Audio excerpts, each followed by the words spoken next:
Bismillahirrahmanirrahim. Alhamdulillahirabbil alamin. Ya, Arrahmanirrahim. suasana tahlilan atau tahlilan itu tahlil ya. Eh, Tahlilan itu kan tradisi di Indonesia. Ini kalau eh, asal katanya itu tahlil. Tahlil itu bacaan kalimat la ilaha illallah. Eh, di zaman Nabi sudah ada. Ini kita lihat eh, browsernya ya. Kita di sini kalimat la ilaha illallah, la ilaha illallah itu di dalam Al-Qur'an itu yang eh, mengacu kepada kalimat tahlil itu ada sekitar 6.307 kalimat yang mengacu kepada tahlil. Kemudian di dalam hadis ini saya sudah tuliskan ya kalimat tahlil. Ini ada yang berkaitan dengan tahlil itu ada sekitar 51 hadis. Kita ambil saja dari Sahih Bukhari ya. Dari Sahih Bukhari itu ada 4 hadis. Salah satunya adalah keutamaan tahlil. Kita buka ya. Keutamaan tahlil itu hadisnya gimana?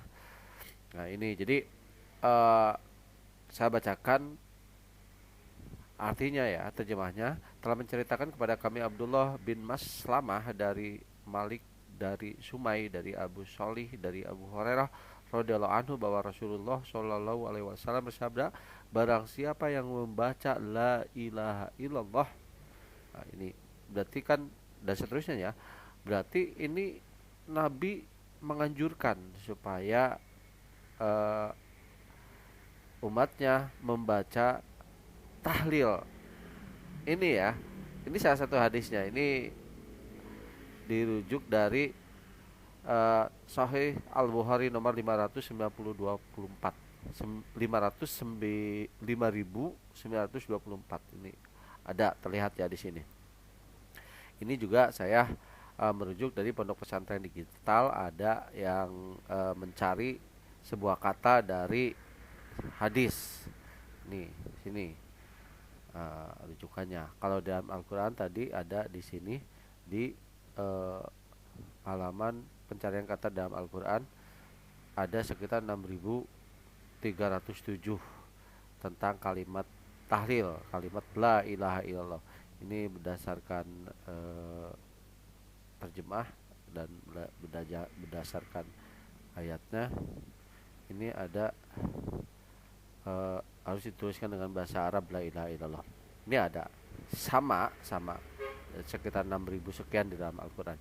Jadi intinya tahlil itu sudah ada di dalam Al-Quran ataupun hadis yang jelas berarti ketika tadi saya perlihatkan hadisnya berarti Nabi pun menganjurkan tahlil gitu. Jadi menganjurkan untuk membaca tahlil. Kita lihat ya di sini bacaannya kalimatnya kola Sulaiman sallallahu alaihi wasallam kola man qala la ilaha illallah wahdahu la syarika lahul mulku wa lahul hamdu dan seterusnya wa wala kulli syai'in qadir. Ini jelas bahwa Rasulullah juga menganjurkan untuk membaca tahlil. Cuman apa bedanya dengan tahlil yang ada saat ini yang dipahami oleh masyarakat secara umum? Tradisi tahlil gitu.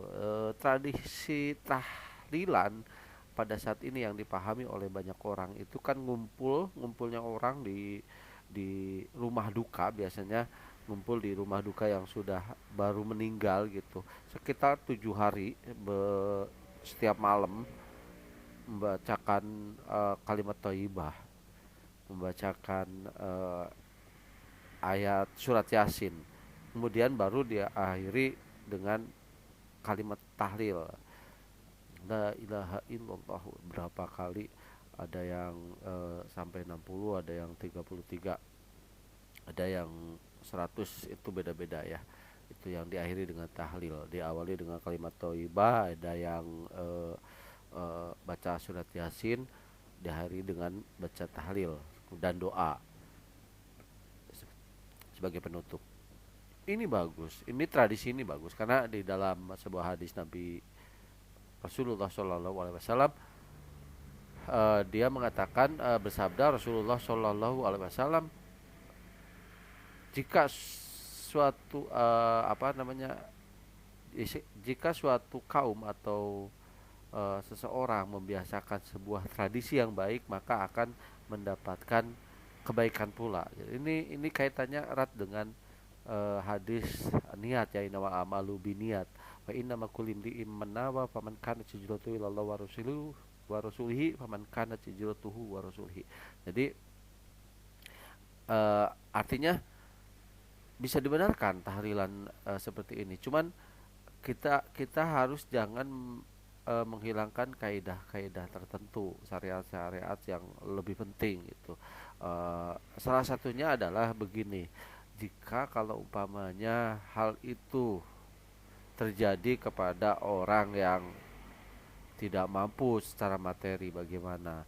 Eh, saya kira yang lebih penting itu kan bagi sohibul bed ya, apa namanya, yang berduka gitu. Yang berduka ini yang lebih penting dia eh, apa namanya, membacakan kalimat-kalimat thayyibah yang maksudnya untuk mengirim doa kepada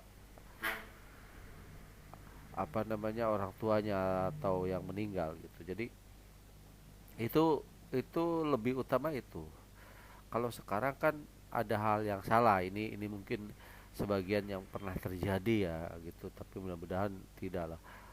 Eh, Umpamanya orang tuanya meninggal, kemudian adakan tradisi tahlilan yang ngumpul-ngumpul gitu, membaca kalimat thayyibah ngumpul-ngumpulnya itu bagus. Membacakan kalimat thayyibah kan itu bagus, cuma yang kurang bagusnya itu yang seharusnya kan si anak itu yang harus lebih membacakan kalimat tersebut, karena dalam sebuah hadis itu disebutkan anaknya itu yang bisa sampai doanya kepada orang tuanya. Jadi lebih baik gitu, lebih baik gitu. Kenapa? Kalau kebanyakan tradisi sekarang itu kan eh, apa namanya, orang lain membacakan sedangkan anaknya tidak membacakan kalimat thayyibah itu, dia sibuk ngurusin berkatnya, ada makanannya dan lain sebagainya. Itu sangat disayangkan sekali. Jadi apa namanya, itulah bedanya tahlil pada zaman Nabi dan tahlil yang dimasuki, yang masuk ke dalam tradisi-tradisi orang Indonesia gitu. Oke, begitu saja, mudah-mudahan bisa bermanfaat intinya buat saya sendiri, eh, dan mungkin bisa bermanfaat bagi semua. Mohon maaf bila ada kekurangan. Assalamualaikum warahmatullahi wabarakatuh.